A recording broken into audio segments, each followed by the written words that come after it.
Hello there, good evening and welcome to your Sunday show on the Four Lads Had a Dream podcast network. My name's Scott Patterson. Sunday the 28th of June. Already June is burst, incredibly.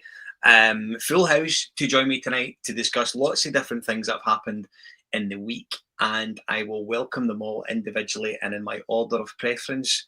Sheryl, how are you? You're on mute. I'm wonderful, Scotty. I'm on mute. I'm not anymore. I'm off mute. Not anymore.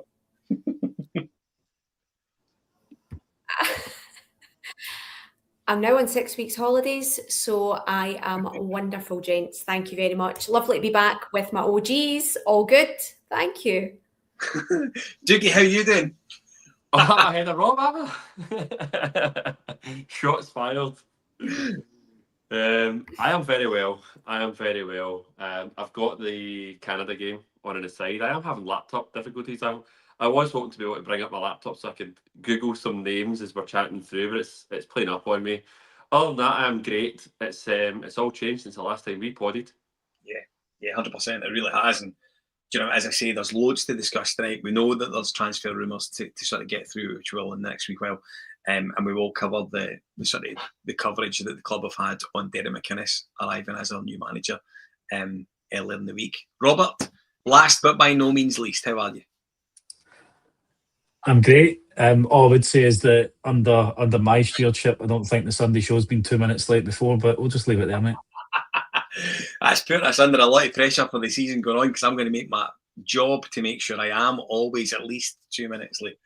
Listen, it's good to have you all. Before we do get on with it, I do want to say a big thanks to our sponsors that have looked after us for the course of last season, and we know that things are going to change maybe as time passes, but we do want to reach out and say thanks regardless. Candide, Black Rooster, Art of Gold, TSD Air Conditioning, Clydeview Joinery, Athol Industrial Solutions have all been ridiculously good to us this year, and we are really, really grateful for their help. I should also add that Four Lads will continue to support in the new season the RYDC. You can find out a bit more about the Rangers Youth Development Company at allthews.rydc, Rangers Youth Development Company.co.uk. If you are not a follower of the podcast, what are you doing? We are available right across social media. We are on X, YouTube, Facebook, Instagram, and TikTok. If you aren't following us there, I suggest you do so. Please follow and like and subscribe. If you listen to the pods rather than watch us, and I don't know why you would do. Well, I do know why you would do that, but it's good to watch us. If you do watch us or listen, please be sure to do all the obvious things to support that. And we are available wherever you get your podcasts. Sheryl, I didn't tell you I was going to do this before we started. Oh no! However, it's an important one. It really is an important one. You have very recently started your own show on the network and associated with our good friends across at Heart and Hand. Super important podcast, and one that I think guys, maybe in the first instance, I say that selfishly, could do with having a wee look into. Why don't you give us a quick 2 minutes and let us know a little bit about heart and health? Thank you very much. It was an idea. I know James Donaldson pretty well, just through Rangers, through being on X, kind of different chat. And we chatted a lot. He does a show on Heart and Hand that if you guys haven't listened to, I would recommend it. It is called Psychologiers with Dr. Alex. And I really enjoyed about that, the kind of different slant. Obviously, we provide excellent coverage in terms of the team and what's going on the pitch, etc. But I really liked the way that the guys looked at a different side of Rangers in terms of the psychology of the football team. They did a lot of stuff. You might want to skip that on Russell Martin, but they did a lot of different bits and pieces around what was going on with us in a kind of psychology way. So I just found that really interesting. And James and I did a lot of chat around that.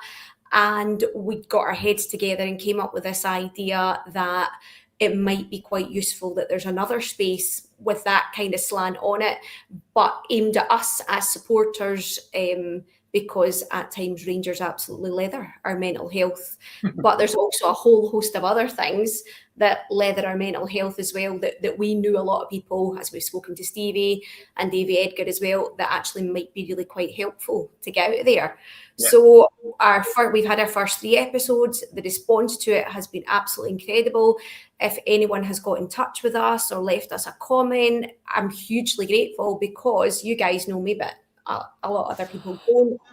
The guys might tell you, get pretty nervous about these things. So it was quite a big thing to put that out there. We didn't know, because it was quite different, how it would be received.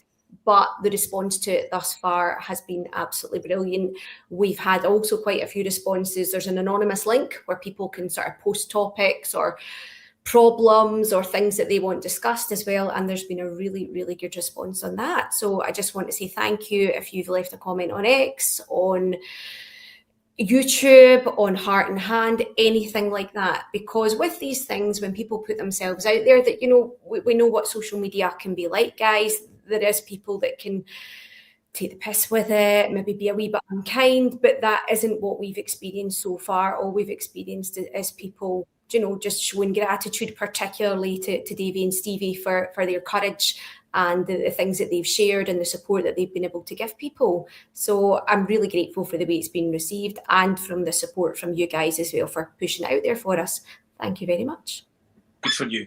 I think from the extended Sunday team, we're all really proud of you. We appreciate some of the bits and pieces that have went on in that, and the way that it's been managed, dealt with quite sensitively in every single case. So well done. If you are looking to check out these podcasts, of course, they are across our network and indeed Davey Edgar's network. So if you're looking to check them out, I suggest you definitely do. Well done. Rob, we now have a new manager in place. And of course, when I certainly podded last, I think from memory, did we know that role was in? I think we had an inclination, maybe a nudge that things were changing. How do you think the club have dealt with the comms of Derek McInnes arriving as a new manager this week? I think the club have played it really well. I think the coverage has been really good. I think it has been extremely interesting to see a new guy in the hot seat who seems genuinely buzzing to be in position. Yeah, I think that's the thing, Scotty. You know, a lot of the behind the scenes stuff has been really good to watch back. We all knew that coming into Rangers was going to be massive for McInnes. You know, played for the club, family, supporters of the club. He's spoken about loving being back, but seeing it and seeing the behind the scenes was really cool. The bit that I've really liked to see is the kind of the first 3 days as manager bit, because there's a lot more of the interaction between him and the players. You know, he's going up to Nadiri, asking him where's home. You know, starting to make those personal connections with the players, and I don't think we ever really seen that from Danny Rule. You know, that shows the difference between a good coach and a manager, because you're looking to get to know the players. You're looking to find out what makes them tick, because that's ultimately how you can start to press their buttons and get them to play for you. But no, the club comms have been brilliant on it, and I think it's good to see good content coming from the club for a change. Even the interviews that we've seen, there's been a bit more to them this time as well, which has been really, really good. So I thought they played a blinder so far with what they've put out. It would be good to continue to drip feed that out, because again, it helps the fans that maybe aren't as convinced with the appointment really understand what it means. And I think that's the key thing. You know, McInnes has come in. It's easy to say that you're a Rangers man. Another thing to prove it when you're in that hot seat. So being able to see how he's approaching things, the emotion that you could see when he was speaking about coming back to the club and being manager, and how proud he is of that. That's somebody that, to me, is going to leave no stone unturned to make us successful. And that's what we all want at the end of the day. I know we want to see nice football, but all we want is for shiny things to be back in that trophy cabinet at Ibrox. So it's going to be really interesting to see how they continue that coverage, because it's been really good so far. Really enjoyed it. Dougie, same question to you. I mean, I think when we knew that Rowe was away and there was various names maybe launched into a big blue hat over who was going to be the new manager, and I think a lot of people maybe had their eyes set on Steven Gerrard. I openly admit I was probably in that basket for a period. However, I think after seeing the bits and pieces with Derek McInnes and seeing his excitement, I think there was a real sort of human approach to his unveiling. I think the unveiling. I said unveiling again, didn't I? Christ. The walking of the sort of video of him walking in and up the staircase and then coming back down and going into the dressing room and almost looking like he was taking it all in as he looked around the dressing room was quite poignant, I felt. Yeah, listen, Scott, with any appointment there was going to be pros and cons. Let's touch on the cons briefly before we go on and talk about the pros, because what you've just spoken about there for me are the pros. The cons for me are, and a couple of concerns I had were around who is he going to bring from his coaching staff and what kind of pedigree do they have. We now know his coaching team. They have came from Hearts and have came from Kilmarnock, so potentially not the same calibre of coaches that we've seen previously come to the club. You know, Gerrard would have been bringing guys who potentially have came from a much higher level. His playing style, at times, both Hearts and Kilmarnock fans will tell you that at times it can be boring to watch. So they were two of three. The third one actually is how's he going to work with players from abroad who potentially have slightly different needs. You know, I'm looking at guys like Shermiti, for example, potentially guys with bigger egos than potentially he's dealt with in the past as well. And four, who's he going to be able to attract from a player perspective as well? Is he going to go in and look at guys who are going to take us to the next level, or is he going to look at guys that are going to steady the ship, so to speak? And we'll come on to transfer rumours later on and where they sit in those. But from a pro perspective, the pros are coming out very loud and clear at the moment. From an unveiling perspective, you can see how proud Derek McInnes is to take charge at Rangers. This is a huge moment for him. He grew up as a Rangers man. His family are, the Rangers supporters. He played for the club. He's never hidden the fact that he's a Rangers fan. So it's a proud moment for him. You can see that coming across very loudly. He knows the club, obviously from his previous ties. He knows the league as well. What that should allow him to do is come in and be able to hit the ground running. You know, he's going to be able to recognise some players that play for Rangers. Conor Barry, he's worked with at Aberdeen, for example, but he's worked and he's played against a lot of these players as well, most recently at Hearts. So he's going to know a lot of these guys. They're the pros for me. It remains to be seen whether this is the right appointment, but when we've been discussing it, I think it was the right manager at the right time. Our options weren't great. If you'd have told me that we had the opportunity to move Danny Rule out and bring Derek McInnes in and potentially make some profit from the fees as well, I'd be enthused by that. So we can only see when the season starts how it's going to play out. What style of football is he going to play?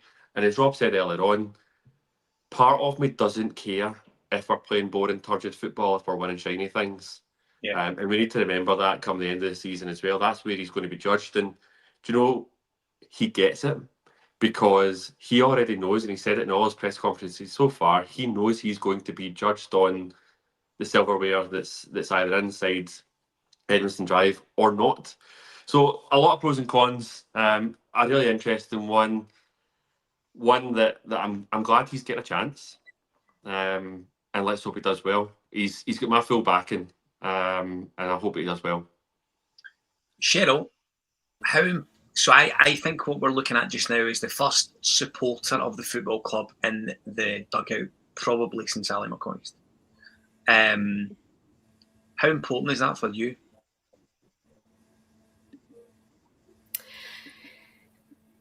It is, but we also know the way that Ali went as well. So, do you know, I find it really difficult. Do you remember about 18 months ago, guys, I coined the now infamous phrase, of pod fatigue, right? I now have fatigue over Rangers managerial appointments, also known as forma. So I find the whole... I'm a bit like, aye, all right. Do you know what I mean?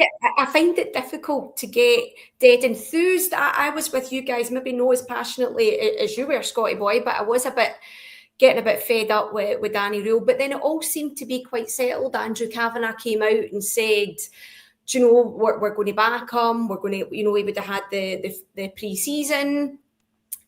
And I thought, right, but we know where we're at now. And then all of a sudden, it came out that he was going to be moving on. And I suppose from a club way, it has, as Dougie said, it's actually worked out quite well in terms of he gets to move on. We get a good load of compensation. We don't have to pay that much for McInnes. So in a way, everybody wins. But I think I'm just at that stage now where I just want things to be settled. I want to have a manager that's going to be with us for a few seasons. I want to get big shiny things back in the cabinet. Much like yourselves, see, for me at the moment, it's not an impetus on playing amazing, dead entertaining football.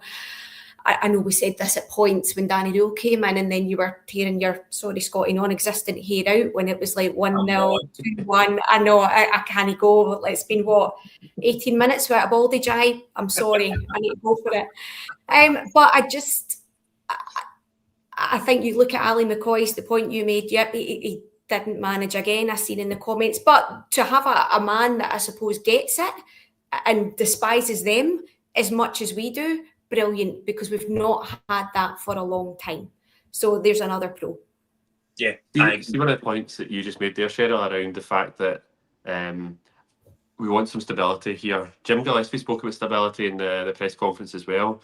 I actually think if Derek McInnes does do well at Rangers, and I say this now, and it's going to get clipped if this actually happens, but I think he's the type of manager that Rangers is his dream job. He's delighted to be here. I don't know how he's going to feel if a big club down south or abroad did approach him, for example, but I actually think if he does a good job here, he could be the Rangers manager for a number of years. And that's another one of the key pros here. We're looking for stability. Derek McInnes could give us that stability for a number of years. Do you know, I actually felt, I personally felt that I think the only other job that Derek McInnes would maybe leave the Rangers job for, personally, and I think it's easy to say that when he's just in the door, of course, is potentially the Scotland job. And we all know how that sort of passed overnight. That ain't going to happen. Certainly just now, I'm like you, Dougie. I think if Derek McInnes is successful, and there's loads of ifs, buts and maybes, as there is with anyone that comes in to Rangers in charge, he has the opportunity to be a really sort of a good bit of folklore for Rangers, as far as I'm concerned, because the guys that have been in the position previously haven't done that. So he's got a real opportunity to make it better and write himself into management folklore at Rangers, as far as I'm concerned. Good evening to Colin Kerr, who has gifted 10 full Lads of the Dream podcast memberships. Colin, thank you. We're grateful for you doing that. So if you are tuning in, of course, this is your Sunday show across from 4 Lads. If you're not following us, please do so. We are on X, YouTube, Facebook, Instagram, and TikTok. Don't forget to follow, like, and subscribe wherever you can. Rob, how do you think you would do in a beep test? Me? I'd be great at watching the time for everybody. You know, I'd be very good at organising it, not taking part in it. That's for sure. I'm honest. So I've seen a few of these done, and I've taken part in a couple, probably not to the extent the professionals take, of course.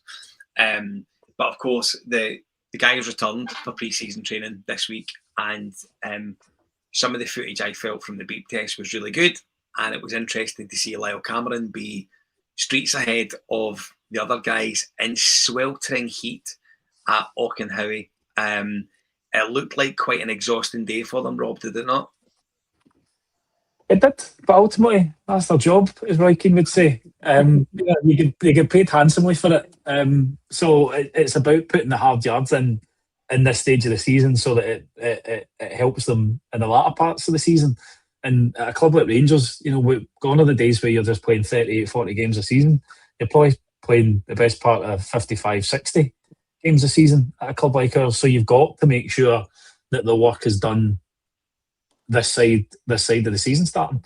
I think the one thing that really pleased me was, obviously from the clips you saw, Lyle Cameron didn't just stop when everybody else fell on their backside. He actually kept going, which was good, because ultimately that's the type of thing that you don't need. That's a bit personal pride. I think when somebody does that type of thing, and it shows you maybe the character that the individual has. Now, the one thing I am going to turn around and say is it doesn't matter how many bleep tests you win. I don't care.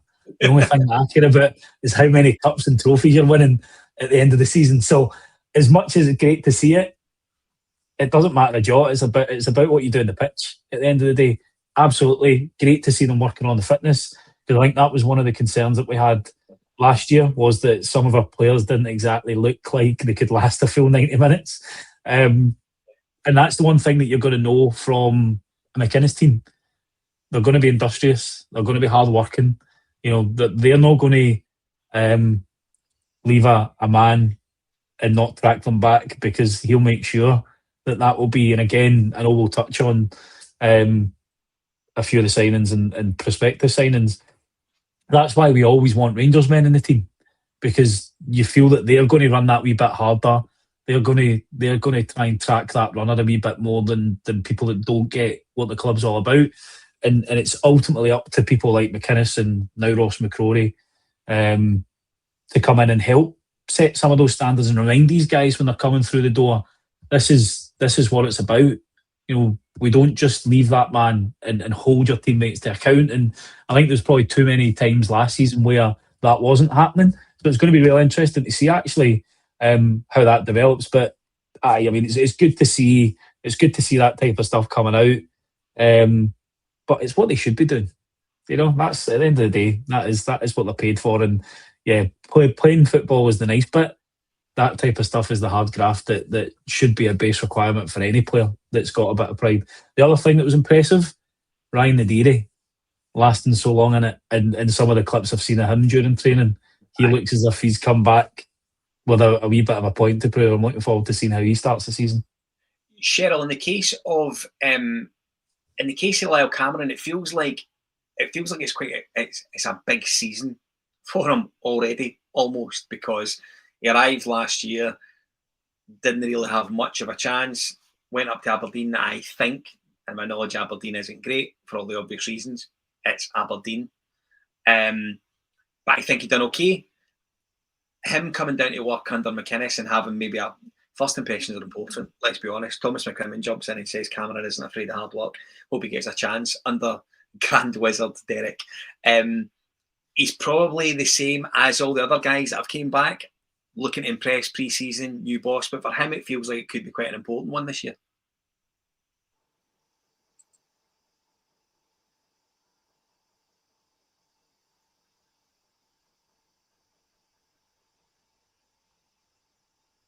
Sheryl, I missed that whole. I know, I missed that whole entire thing.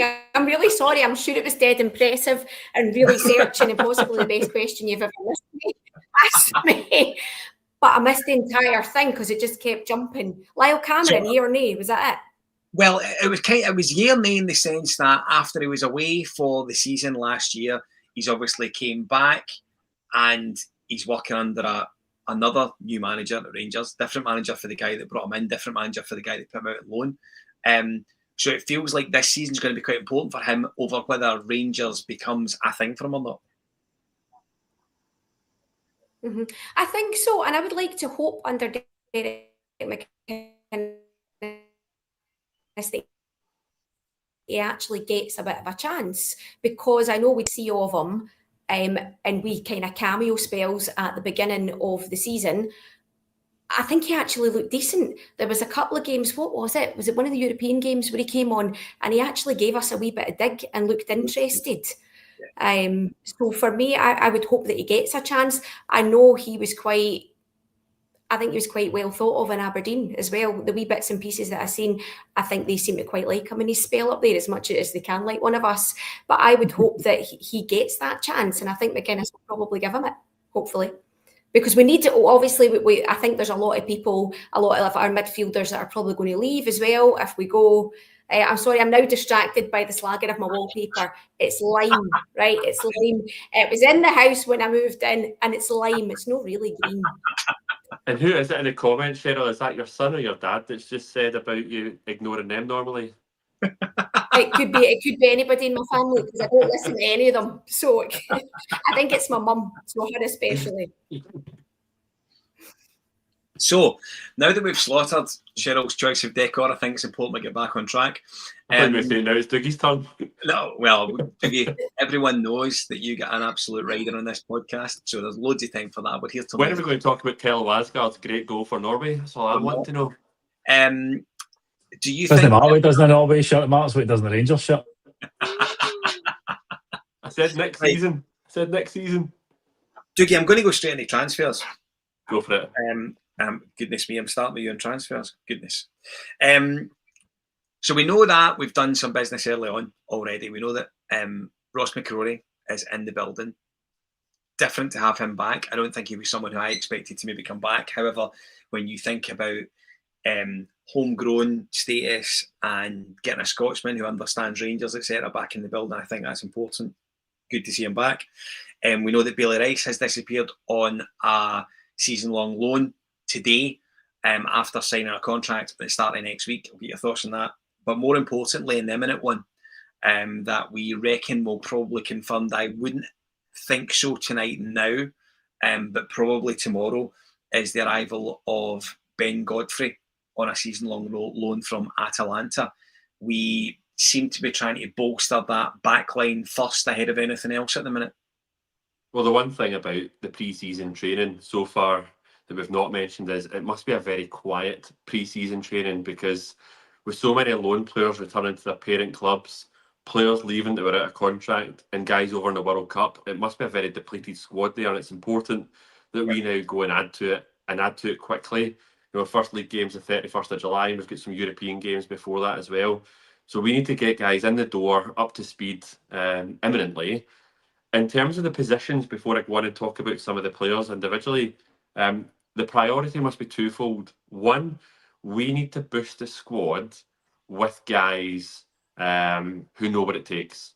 And I think that's where Ross McCrory and Shanklin, to a degree, I know Shanklin and McCrory, you could argue, could start. And that's right. You need to get that balance of guys that are still challenging for a starting 11. They're not just here to beat Jordan Henderson and you know, make everyone happy in training. Yep. They need to still be guys that are competing for a starting 11 spot. But it's important you build that squad of Scottish core Rangers men. But at the same time, you've got to improve the starting 11. And if you look at the starting 11 that we are left with, you could argue we need a new goalie, a new right back, and I'll talk about McCrory in a minute, a centre back, a centre mid, a right mid, and a left mid. That's pretty much a full team. Yeah. So there's a lot of transfers to happen. Let's go through them. McCrory at right back.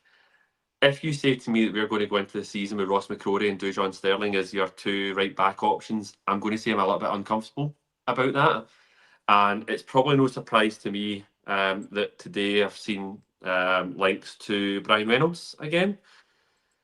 I think Brian Reynolds and someone like Ross McCrory competing for the right back slot would be the same kind of challenge that you could have if you had Romans and Penrice competing for the left back slot. That's what I want to see at Rangers. You know, two players fighting for every single position where you don't really know who's going to start, but one of them's Scottish, for example, or one of them contributes towards the homegrown quota. That'd be a great start if we had two guys like that. McCrory, as I said already, walks in and forms part of the leadership group, but I don't think he's an automatic starter every single week for me. And I think it'd be good if we had Brian Reynolds in there as well. Someone like Brian Reynolds to compete with him. From a centre-back perspective, Fernandes also looked really good at points last season. Unless we get a crazy bid for Fernandes, he will be our starting centre-back next season. We need to pair him with someone. And last season, when we were talking about centre-back, I spoke about adding some experience. Ben Godfrey, 28 years old, would add some experience. But there's some massive red flags about Ben Godfrey. If we were linked with Ben Godfrey after he was leaving Norwich or after his first season at Everton, I'd be absolutely buzzing, because at that point he was at the highest point of his career, and in fact he'd get a call up to the England squad at that point and he was looking fantastic. But it's not been so great for Ben Godfrey ever since then. He's had a couple of spells down south at, I think, Ipswich, Sheffield United. He's at Atalanta now, but he had a loan spell at Brøndby. And if you look across those spells, and Rob's got the data, and I'm sure he'll jump in later on, but he's not played a lot of football. And why has he not played a lot of football? Because actually, when you look at his injury record, we were just chatting beforehand, it's not a crazy bad injury record. I think he had a broken leg at some point at Everton, but since then he's not had the series of injuries that tends to keep guys out, and that tends to be the reason why he's not played a lot of football. So there's a massive red flag over looking at someone like Ben Godfrey, who's not played a lot of football. But if we can get him back to an element of the form that earned him a move to Everton, earned him an England call-up, we'll be getting a very good centre-back who should be a right good partner for someone like Fernandes, but only time will tell. It's important that Ben Godfrey's not our only centre-back signing, though, because we've only got Fernandes and Suter. We need to go and sign someone else. And ideally, I'd have been saying that somebody else should be Luke Graham. Having a couple of experienced guys, a couple of development players, you know, Suter and Godfrey being the experienced guys. Fernandes still developing, but a starter. Luke Graham would have been great to come in and be that fourth choice centre back and develop at the club. But it looks to me like Luke Graham wants to go out and play regular first team football. So I expect he'll get a move down south and we'll be in the market for another centre back. There's then various positions in midfield needing strengthened. From a centre mid perspective, I expect some movement. I expect that Raskin will leave. Chukwueze and Diomande should be here unless there's any offers for them. We need to add somebody else into that midfield to start. That starting midfielder is not Cammy Devlin. Cammy Devlin may come to us on a Bosman. And to be honest, we've always spoken about signing the best players from Scottish football. So I'm not against signing Cammy Devlin, but I'm a bit worried that he's very similar to Connor Barron. If Barron's still here and the two of them are fighting for a place in the squad, they are too similar for me. But we need to sign another starting level centre mid, and hopefully that's Lewis Ferguson. Anyone that's been watching the World Cup in Scotland in particular, Lewis Ferguson's been our best player. He ticks so many boxes for me in terms of another guy who comes in, bleeds the club, knows the league, and he'd walk in and arguably be another one that would be part of the leadership group. So I'd love to have Lewis Ferguson, but with Lewis Ferguson and Chukwueze in the middle of the park work, both left-footed, both very similar. I'm still hoping that when you're signing and you're talking about all these guys, that at some point there's a name dropped from somewhere in Europe that everyone gets excited about. And it could be the likes of Huerto Dal that we're linked with in January. It'd be amazing if we were to sign someone like Lewis Ferguson and then he drops in as well, and all of a sudden you've got two very high quality centre mids. But the biggest problem position for me is out wide. I think unless somebody leaves up front, I'm looking at Sharmiti, we're probably sorted up front. We've got 4 centre forwards right now, and arguably one of them might leave. But we need somebody who's going to create the chances. And in a 4-4-2, a lot of that's going to come from your wide positions. I'm not sure Gassama and Finlay Curtis on the left are going to be automatic picks, so you probably need to go and sign somebody else there. I'd love Mikey Moore to come back for another year. Yeah. And at right mid, you've got Ant-Man, probably the only guy that's naturally right-sided. I know you've got guys like Asgard and Barami there as well. We need to sign a right winger. I'd love Václav Černý to come back, because whilst we've got guys that are around the club who can develop, we need guys that are battle-hardened and ready to win games of football right now. And when you're signing guys of that age, I think he's 30 this year, you're hoping that he's going to be one that can hit the ground running, given that he's been here before as well. So a lot of positions to strengthen, Scott. It's going to be exciting to see. In fact, I've not even spoken about goalie. We'll come on to goalie later. A lot of positions to strengthen. I'm really hoping there's a diamond though that comes out. There's a lot of names there that people don't get too excited about.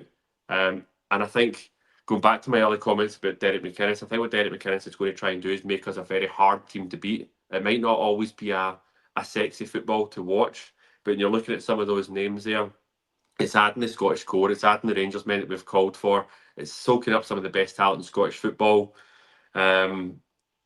Make us hard to beat first and foremost, and then add some flair afterwards. But hopefully, as I said, we can get some flair in there as well before the window closes. I have to say, Dougie, that was extremely professional, because halfway through that, I leaned on something on my desk and it let out a squeak. And it probably felt like I was strangling a mouse. I wasn't. Leaned on something for sure. I apologise for that. But listen, you didn't flinch. Professional to a point. Robert, I do want to come back to you because Dougie did say you've got some key data for us. Oh, he did say you have some key data for us on our new man, Ben Godfrey. Why don't you let us know? Oh, he was speaking for that long. I forgot about that, mate. Sorry. Sheryl nearly spat her wine out all over the screen. That's fine.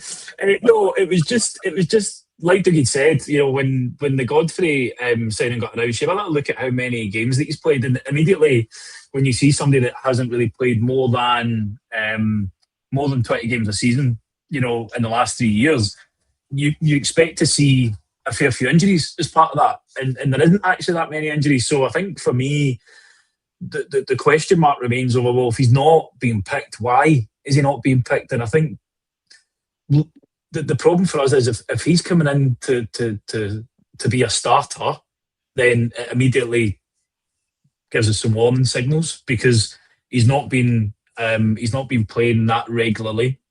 I think you read certain things on fan forums. I think in the Everton fan forum, they mentioned that his pace and stuff was his biggest attribute, but he lost a little bit of that when he had an illness and an injury and coming back off it. I think that the only thing that makes me feel a little bit more positive is the comments from Steve Cooper on his last spell at Bromby, because that's where he's been on loan from Atlanta, and he talks about the attitude that he's got behind the scenes with the young players, the kind of leadership that he's trying to show within the squad. Now, none of that matters a jot if he's not going to perform on the pitch. And I think that's the worry that most fans have at the moment. And somebody made a good comment earlier, just around, are we aiming too low for the initial signings? I don't think that's the case, because at this moment in time, a lot of the players that you want to go and buy who are more of the quality signings are probably going to be tied up in the World Cup. And until there's movement and some of the bigger transfer fees, that doesn't trickle down until later on in the window. Like Dougie says, you know, I think Ross McCrory will be a very reliable signing for us. He gets the club. Godfrey's got a bit of the Max Aarons about him potentially, and I think that's why a lot of fans are worried. That we saw this last year in the summer transfer window, where we thought we could rehabilitate somebody by bringing them into the club, and we don't have that many chances to do that this year. Now, if that's the only type of signing that we bring in like that, then it's fine. You can afford to have one potential risk and see if we can get the player that moved for big money to Everton. But there's only so much money that we can throw at this problem. So we've got to make sure that every signing that we make is calculated and is going to add value to the squad of the first team. You know, I think 18 games is the most he's played in the season over the last 3 years without major injury problems. So playing that as little as that suggests there's other things there that he's not getting picked for. So that's the kind of thing that I think most fans are looking at it and going, this one's maybe a little bit risky and doesn't fill us with great confidence. Scott, at the end of last season when we spoke about the year that Gerrard had, or the summer that Gerrard had when he first came in, and a lot of those signings that he made in his first summer were the spine of the team for that team that went on and eventually won League Title 55. That's what I hope we see in this first summer under Derek McInnes. McCrory, Shanklin being part of that leadership group for a number of years. If you bring Ferguson in, he could be here until the day he retires, you know. Godfrey's another one that's on loan. I must admit, I'm a little bit worried about loan players. I can get Mikey Moore because he was here last season. I'm going to batter yous. I can get Mikey Moore coming back for another loan because he was so good last season. Godfrey, for example, you know, I'm watching Canada and Big Cornelius is on the pitch right now. My dad said earlier on that Godfrey seems like the Cornelius replacement. You know, you've got one experienced centre-back leaving the club who was on loan with an option to buy, and you're bringing another one in. That guy who comes in needs to hit the ground running, and he needs to earn that move so that you do go and sign him, and he does sign for you permanently, and he is the backbone of the team. And I always go back to Connor Goldson. Goldson had a few critics from his time at the club, but Connor Goldson was the absolute rock that Rangers was built on for a number of years. we need to find the next Connor Goldson. And the question is that Ben Godfrey? Yeah, I mean, Can I just say, Scotty, before we move on, I've got a bit of Ben Godfrey trivia, and I want to see if any of you know the answer to it, right? If you do, don't chat it out, but if you genuinely don't have a guess. He was the first EPL player to what? He was the first EPL player, English Premier League player. Oh, Christ.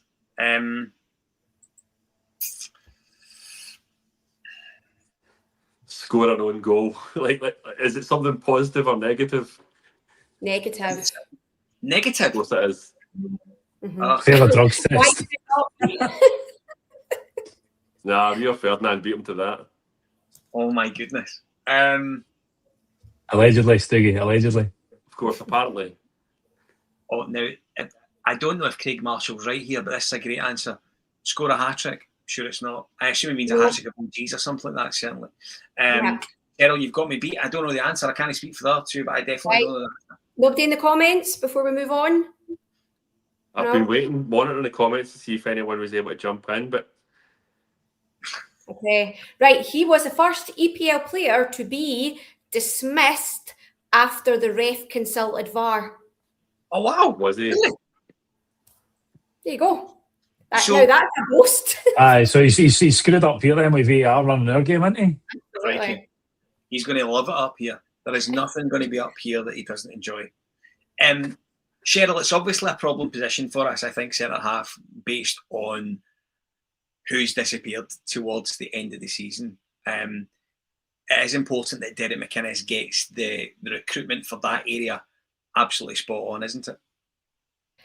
It is, and I'm a wee bit worried because I'm not entirely sure that Fernandes will still be here, because there has been a lot of interest in him. There's still bits and pieces out just now about it.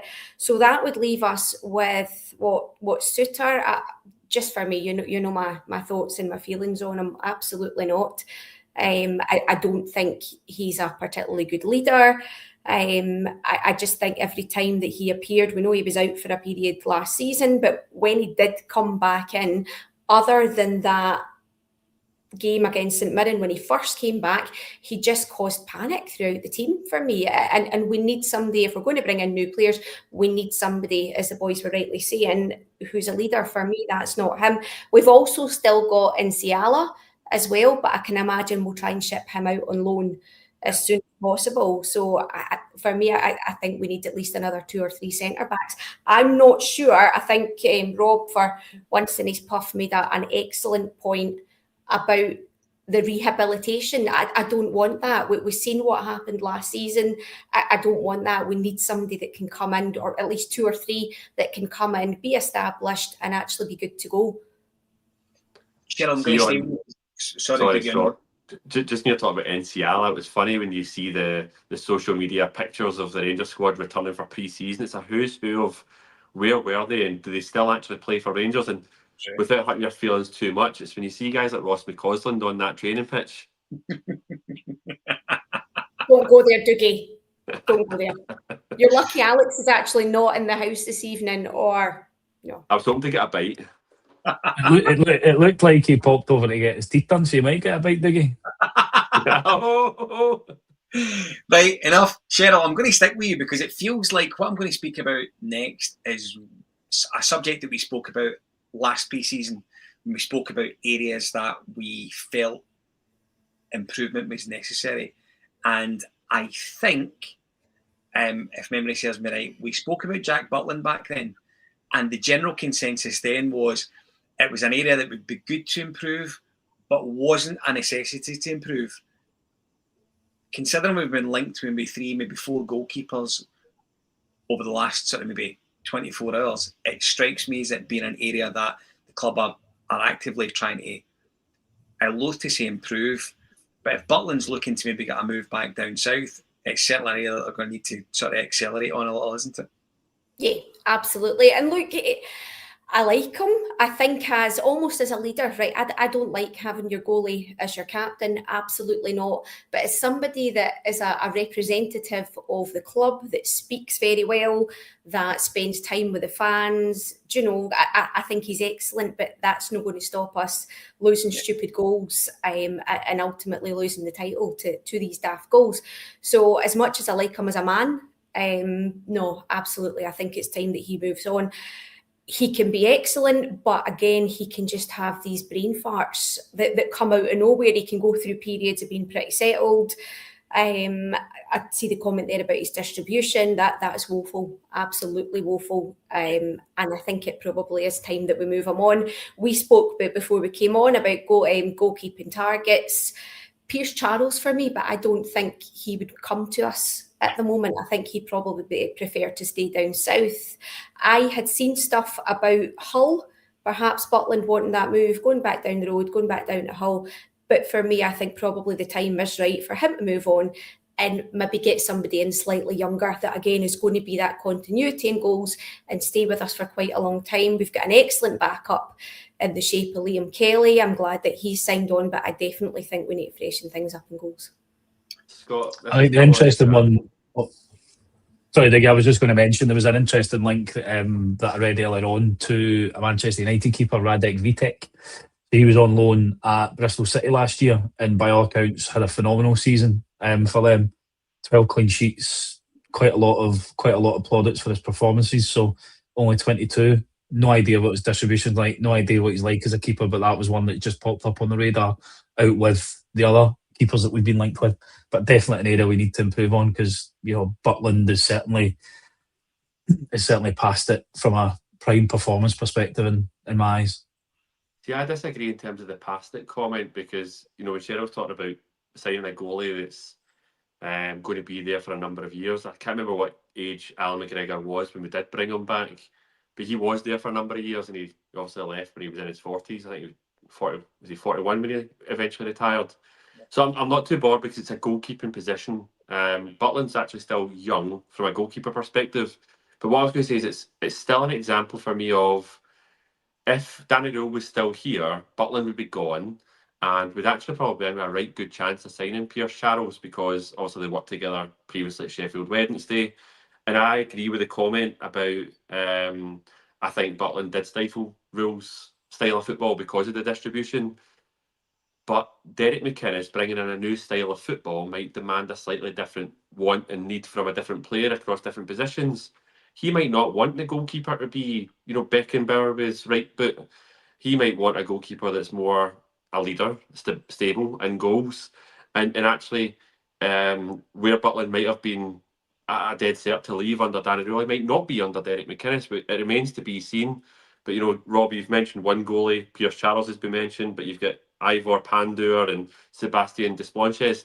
I always say there's no smoke without fire. The fact that we're linked with 4 goalies right now, and Butland is linked with a move, and Hull have been quoted as being interested in Jack Butland, does suggest that we are in for a goalkeeper. So, yeah, another one to watch. I probably wouldn't want a young goalie, though. And a lot of those goalies are very young. I think it's the one position that I'd prefer someone in their late 20s, early 30s to have a bit more of a experience behind them. It's a position that I think you learn a lot from playing a lot of football. But yeah, another one to just wait and see what happens. Iker Casillas, Donnarumma and Buffon would disagree with you there, mate, because if you're a good keeper, it doesn't matter what age you are. Listen, you talking about 3 of the best goalies in history. All right, I'm sorry. Pierce Charles of Northern Ireland and Sheffield Wednesday, League One. League One, Wes. League One, Wes. Do you know that way, though? I think is, and I may be wrong, there'll be someone you guys may know better than me, actually. Pierce Charles, I think, is the Northern Ireland number 1, isn't he? Yes, yeah. International goalkeeper. And he came through Man City's academy. He's very highly thought of. Man City are actually interested in bringing him back if they move James Trafford on. So there's no doubt he's a good goalie. It's just whether or not he's the goalie to be the Rangers' number 1. You're going to be playing, it's a bit like Ben Godfrey, for example. You're going to be playing 50 games a season. Different reasons, one fitness or availability, and the other one from an age perspective. But it's the pressure that comes with it as well. You're going for silverware. You've got the fans sometimes. on your back. You're in Europe, you're playing in top stadiums, intimidating atmospheres. It all comes down to the player. You know, we don't know what their personalities and characters are. He might be absolutely perfect for that scenario, but that's where I kind of lean on an older, experienced head. Do you know, without stating the obvious, right? And I regardless of their age, if they're good enough, they should play. And I strongly believe that, because I think we get lost a lot in players not being able to play for Rangers because they are not above a certain age. And my own personal thought is, if we've got guys that are in the building that are good enough to play and offer a bit right now, they should be playing right now.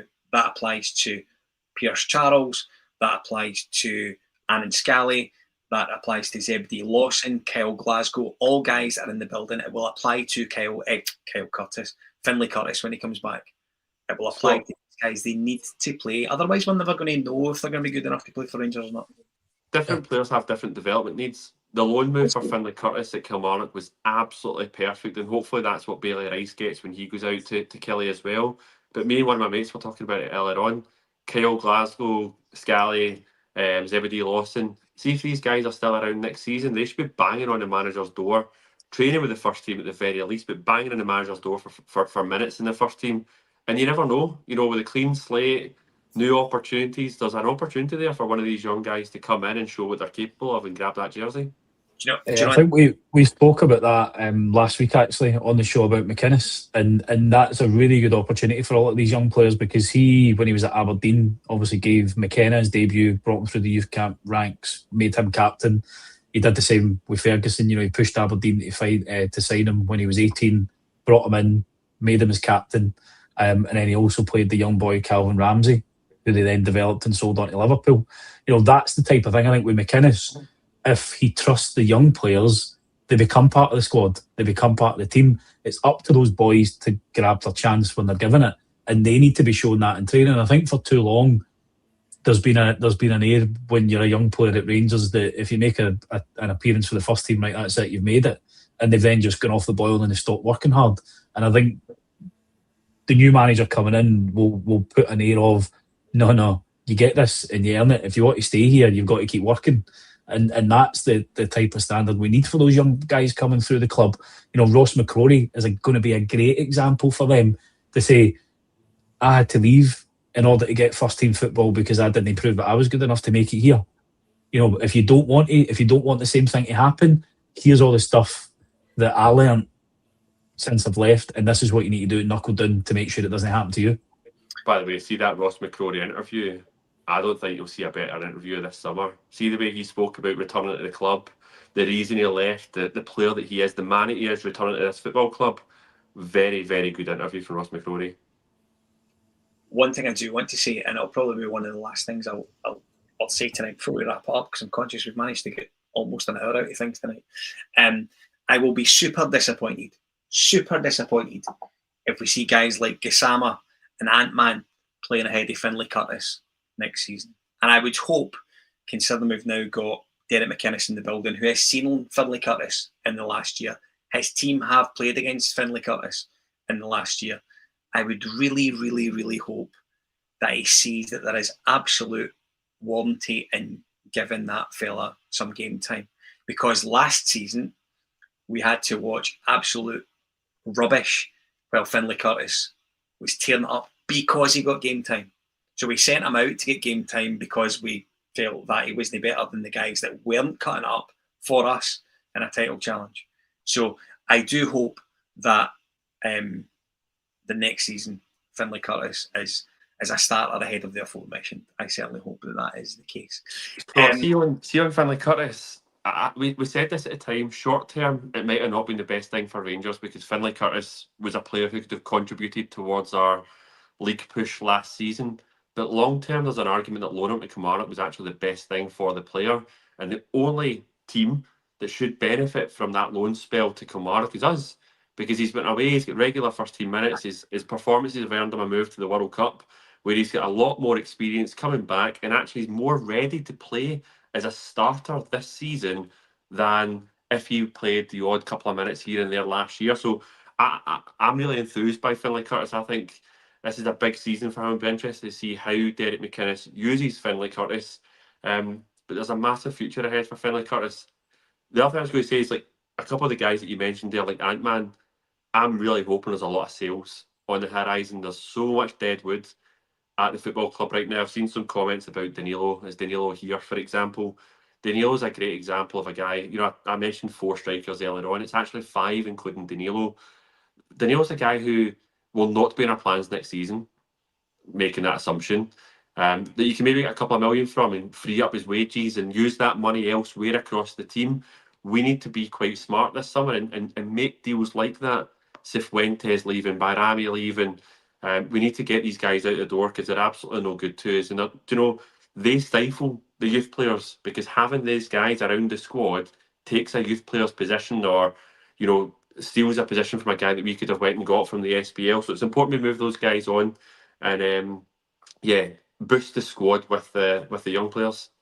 Yeah, I completely agree. I think our youth academy, our prospects, should be part of the first team next year. So see for example, I said this last year, and I said it, I was blue in the face, and some people took me on it and some people didn't. Your reserve left back, for example, should be Scally. I don't understand why it wouldn't be. Do you know what I mean? And we can use the experience of watching Skov Olsen and Danilo and Ant-Man and Gassama in every single position he played last year to back that up, why these young guys should be in and around it, ahead of the guys that are getting way more money and offering hee-haw. These should be the guys. We have spoke for such a long time about the pathway at our football club from academy, 19s, 20s, 21s, up to getting in the first team. Doesn't exist if you don't give them a chance. It's as simple as that. It just isn't there. And Finlay Curtis, I think, is as good an example, and I certainly hope he is. I hope he becomes a good example for that mantra moving forward. It is a big season for Finlay Curtis. Dougie, I don't disagree. See on the likes of Scally, though, in Glasgow, the only thing I would say is they should be a part of the squad and they should be challenging for a place in the squad. I don't think they should be second choice. I think it'd be mental to go with a 16-year-old as the second choice to Tour Romans, who missed a lot of football last season. Nothing against the boy being part of the squad, but see if you went and signed James Penrice to be the backup left back, you would then have 2 quality left backs that could arguably either of them be first choice, and have the confidence that across a 50-game season that your squad doesn't, your starting 11 doesn't diminish by moving one in, one out. I'd be a little bit concerned if you were going to Celtic Park with Scally at left back. It's all hindsight. We've no idea. Could be a better player than James Penrice. Could be. Could not be. I think you've got to be smart about it. I mean, the amount of players you can have on a bench these days, there's nothing wrong with having a couple of them sitting there that if we are 2 or 3, 4-0 up in a game, they can get 15, 20 minutes to get the exposure to the first team. Again, I think we've spoken about it on a previous pod, Scotty. I'm the same as Dougie. I think you've got to have two starters vying for every position, and then they're supplemented by the young players. An Alloa in the Cup is a really good game for one of these young boys to start, but it's more how they're used off the bench is what I really want to see more of this year. No, some of these boys never really got a look in at all.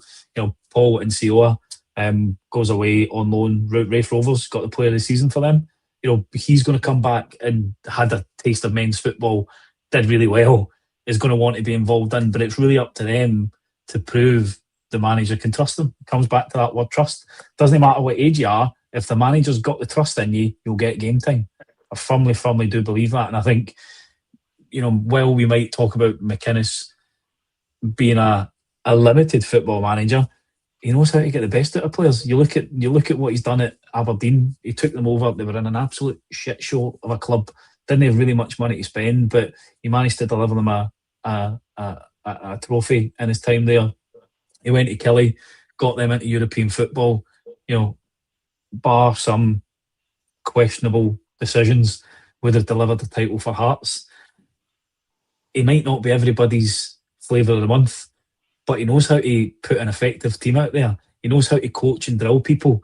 And I think that's going to be more beneficial for some of these young players coming in, rather than, a coach who has this fanciful idea of football that sounds wonderful on paper and in the presentation, but doesn't actually transpire to results or good results on the pitch. Yeah. Listen, I don't disagree. Good discussion. Listen, we've done an hour, over 1,900 people watching us on our YouTube channel tonight. So if you are doing that, then I'm really grateful for you doing that. Thank you. Don't forget, if you are not following us across social media, then you should be. We are across on X, YouTube, Facebook, Instagram, and TikTok. If you're a young person using it, or if you're like Dougie, older and shouldn't be. If you are a listener of our podcast, they are available wherever you get a podcast, all the obvious places. Please check us out there and largely follow and like and subscribe and do all the obvious things. Rob, thank you for joining us. Thank you. Appreciated. Good to be on with you. Almost nice to be on with Dougie, but thank you. Dougie, good to be on with you, my friend. Well done. Yeah, good to see everyone. I think 1,900 people have tuned in because the South Africa-Canada game looks like the most boring game in the World Cup since England played. But no, good to be back. And let's hope next time we are together, we've got another couple of signings in the door. Yes, indeed. Indeed. Sheryl, good to have you on. Well done. Thank you. Do you know what? It's brilliant to be back with my OGs. And just because James is taller and musclier and has got better hair and has got facial hair and is more charming, I still prefer the three of you. And I hope you believe that. I was so tempted to hit the mute button there, Scotty. I was actually, and it seems like, so when is the next health show? I believe we are going to record it this week, and hopefully it will be out. I don't know if I've mentioned, I'm now on 6 weeks holiday. So the world and time and social things are my oyster. So hopefully we'll record it this week, and we should hopefully have something out on Saturday. Brilliant. Look forward to that. Plenty of time to strip that wallpaper and put new stuff up. Oh, brilliant. Goodness me. That's a sin, Sheryl. So listen, what I do want to say is a big thank you to our sponsors before we go. Of course, looking after us this season, Candide, Black Rooster, Art of Gold, CSD Air Conditioning, Clydeview Joinery, and Athol Industrial Solutions have all been extremely helpful for us this year, and we're grateful for their help. We should say that the podcast continues to support the RYDC, and they are available at www.rangersyouthdevelopmentcompany.co.uk. Check them out if you can. The guys are back in all their various guises between now and next Sunday. Rob returns next Sunday as well, so check them out. There'll undoubtedly be bits and pieces to speak about as the week passes. I suspect with a brand new signing tomorrow, big centre half Ben Godfrey, I suspect will be unveiled tomorrow, which we look forward to, and hopefully more to come between now and the weekend. Have a great week. Thanks for watching. Bye for now.